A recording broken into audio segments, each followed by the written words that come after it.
When I think back to the day I met Mara Hollis, I remember sunlight. Not just the literal kind, though it was one of those perfect spring mornings when everything seems possible. She walked into the craft fair with a bright yellow scarf and a sketchbook under her arm, looking like she'd stepped right out of a Pinterest board.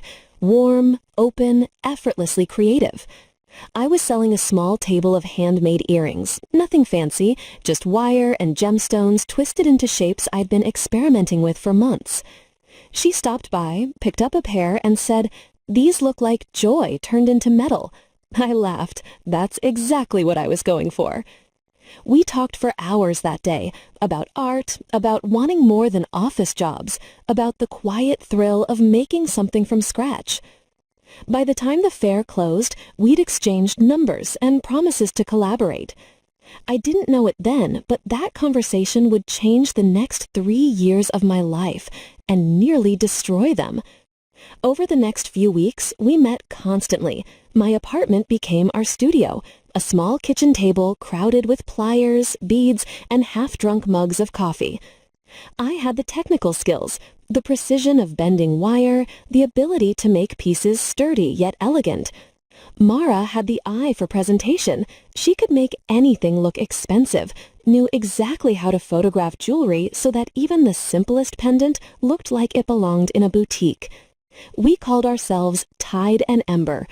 The name came from a late-night brainstorming session. The Tide for her coastal-inspired aesthetic, and Ember for my fiery, metallic designs. It felt like the perfect balance between us. We started small. Online listings, local craft fairs, Instagram posts.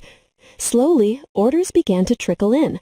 Then, one post went viral, a short video Mara made showing me twisting gold wire around a sea glass pendant. It got thousands of likes, hundreds of comments. Overnight, our inbox was full of requests. That night, we sat on my couch, surrounded by boxes and packing tape, laughing like kids. "We did it," Mara said, grinning. "People actually want our stuff." I remember smiling back, exhausted and exhilarated. "Tide and Ember," I said. "We're really doing this." The next year was a blur of growth. We upgraded from my kitchen to a small rented studio. We hired a part-time assistant, set up a website, even started getting invitations to pop-up events.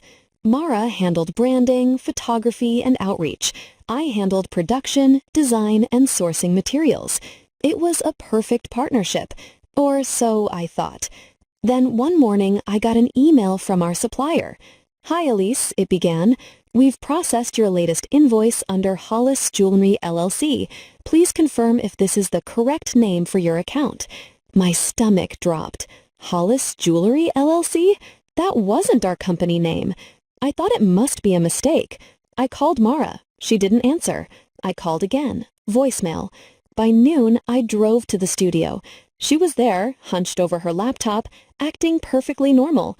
"Hey," I said, trying to sound calm, "why did our supplier change the account name?"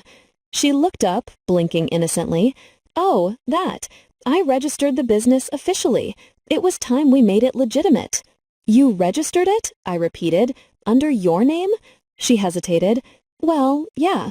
It was easier. The paperwork said it only needed one managing partner, and I figured since I handle the admin side—" "Mara," I interrupted, my voice shaking. "You didn't even tell me." She sighed, leaning back. "Elise, don't make this a thing. We both know I've been running the business side. You're the artist. I'm the manager. It's still ours." "Ours?" The word suddenly sounded like a lie. I didn't sleep that night. I kept replaying our conversations, wondering if I'd missed signs. The times she'd brushed off my suggestions about contracts. The times she'd said, "Don't worry about the paperwork. I've got it." 2 days later, I checked the business registry online. There it was in black and white, Hollis Jewelry LLC, owned and managed solely by Mara Hollis.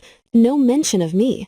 Every design, every product, every photo, all of it was now legally hers.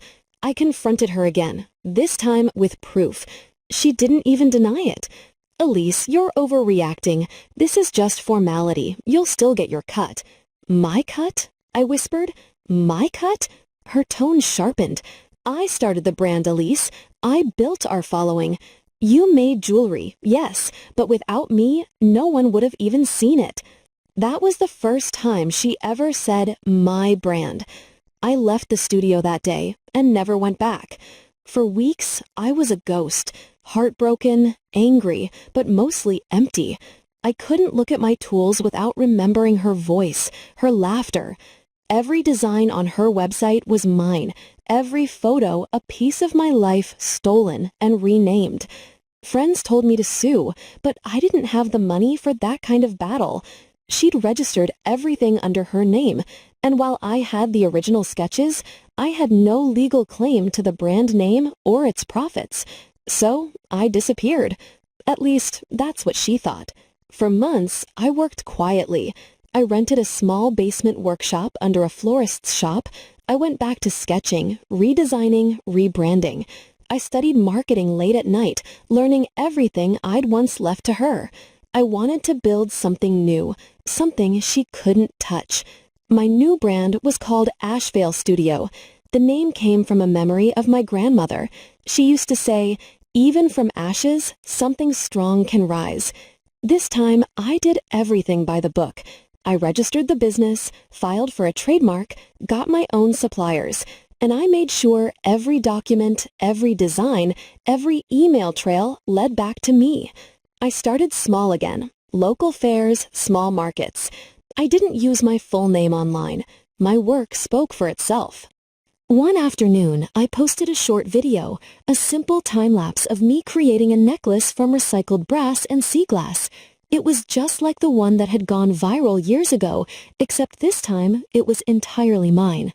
The caption read, "For the ones who create, even after being copied." It hit a nerve. The video exploded. Thousands of comments poured in. People began sharing their own stories of stolen art, stolen credit, stolen trust. Within a week, Ashevale Studio had 50,000 followers. Within 2 months, I was shipping worldwide. Meanwhile, Mara's brand was collapsing. I didn't know it at first, but I started noticing posts from angry customers complaining about delayed orders and poor quality. I guessed she'd tried to scale too quickly without understanding production. Then came the emails, first from a journalist. "Hi Elise, I'm writing a feature about independent jewelry brands and noticed similarities between your designs and Hollis Jewelry. Were you involved with that company?" I hesitated, then replied truthfully. I was the designer. I created the original pieces before the company was registered under her name. The journalist dug deeper. She found the old photos, the early videos, many of which clearly showed me working on the designs. A week later, an article went viral. "The real artist behind Hollis Jewelry, the untold story of Ashevale Studio." My inbox flooded overnight. Messages from supporters, customers, even other artists who said my story inspired them. Orders tripled. Mara tried to fight it, posting defensive stories on Instagram, claiming she was the original founder and that I'd copied her work. But the internet has a funny way of remembering the truth. Screenshots of our old posts, comments, and videos resurfaced. People found timestamps, even old interviews where she'd mentioned my name as co-founder. The more she tried to deny it, the worse it got. By the time the press caught wind, Hollis Jewelry was drowning. Vendors pulled out, collaborations were canceled, and customers demanded refunds. A month later, she emailed me. The subject line read, "Please talk to me." I stared at it for a long time before opening it. "Elise," it began, "I made mistakes. I shouldn't have registered the company alone, but I didn't mean to hurt you. Please, can we meet? Maybe we can fix this, or collaborate again. You're doing amazing things, and I miss our friendship." I read it twice, then 3 times. For a moment, I almost felt sorry for her. Almost. But then I remembered how it felt to see my life's work under someone else's name. I didn't reply. A week later, another article dropped. Hollis Jewelry files for bankruptcy. I should have felt triumphant. Instead, I felt free. Free from the weight of betrayal, from the bitterness that had eaten at me for so long.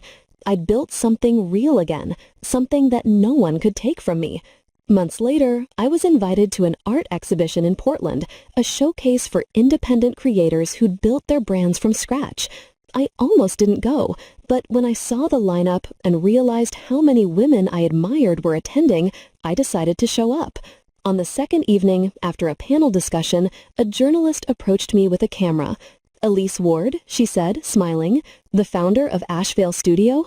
"Yes," I said, shaking her hand. "We're doing a short feature on creative resilience.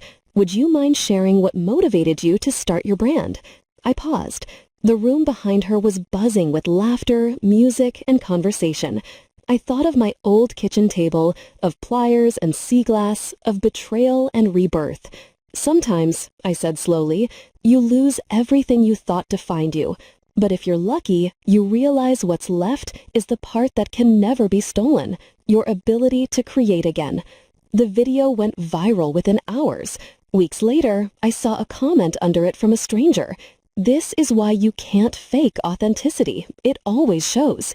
I smiled at that, because that was exactly it, authenticity. Mara had stolen my name, my designs, even my story, but she couldn't steal the part of me that created them. That's what saved me. Now, when people ask about Tide and Ember, I don't flinch. I tell them it was my first attempt, a stepping stone, the ashes before the ember caught flame again. Asheville Studio is thriving now. I have a small team, a real workshop, and a wall covered with sketches that are purely, unapologetically mine. Sometimes I still catch glimpses of Mara online, small pop-up stalls, attempts to rebuild, but she never quite regains her footing. Because once trust is broken in this world, it's gone for good. And maybe that's the real lesson, she thought. Success was about being seen first. I learned it's about being seen truthfully. The funny thing is, people still call me the real founder of Hollis Jewelry, but that's not who I am anymore. I'm Elise Ward, the founder of Asheville Studio, and this time the name is mine. All of it is mine. You've just stepped into her revenge side, where every wound finds its justice, and every silence ends with truth. If her story struck a chord, make sure to like, share, and subscribe. Your support keeps these stories alive. Another secret waits in the next video. See how her revenge begins.